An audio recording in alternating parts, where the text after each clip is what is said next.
തൃശൂർ വടക്കാഞ്ചേരിയിൽ സംഗീത സംവിധായകൻ Johnson master അനുസ്മരണം സംഘടിപ്പിക്കും.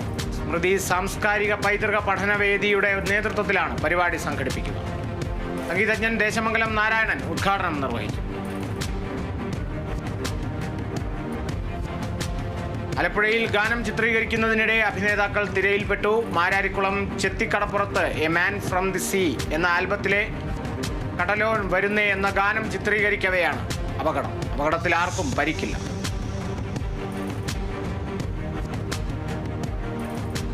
തൃശൂരിൽ ചാലക്കുടി അഗ്രി ബിസിനസ് എക്സ്പോ സംഘടിപ്പിക്കും. എക്സ്പോ സംഘടിപ്പിക്കുന്നത് കൃഷി വകുപ്പിന്റെയും കേരള കാർഷിക സർവകലാശാലയുടെയും സഹകരണത്തോടെ. പരിപാടി റവന്യൂ മന്ത്രി കെ രാജൻ ഉദ്ഘാടനം ചെയ്യും.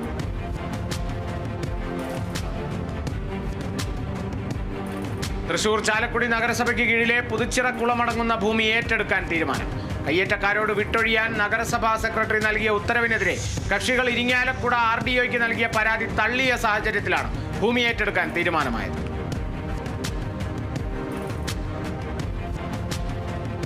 തൃശൂരിൽ കൂടെ 3.0 വിപണനമേളയ്ക്ക് തുടക്കം.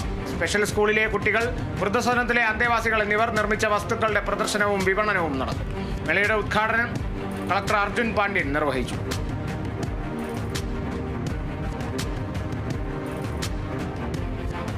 തൃശൂർ ഗുരുവായൂർ ഗോകുലം പബ്ലിക് സ്കൂളിൽ സായുധ സേനാ ദിന വാരാചരണത്തിന്റെ ഭാഗമായി സംവാദം സംഘടിപ്പിച്ചു.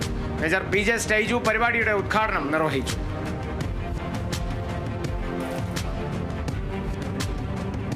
തൃശൂർ തൃപ്രയാറിൽ മീഡിയ കൺവെർജൻസ് വാർഷിക പൊതുയോഗം നടന്നു. പെരിങ്ങോട്ടുകര TMC ഹാളിൽ നടന്ന പൊതുയോഗം Thrissur Kerala vision chairman KC Johnson ഉദ്ഘാടനം ചെയ്തു.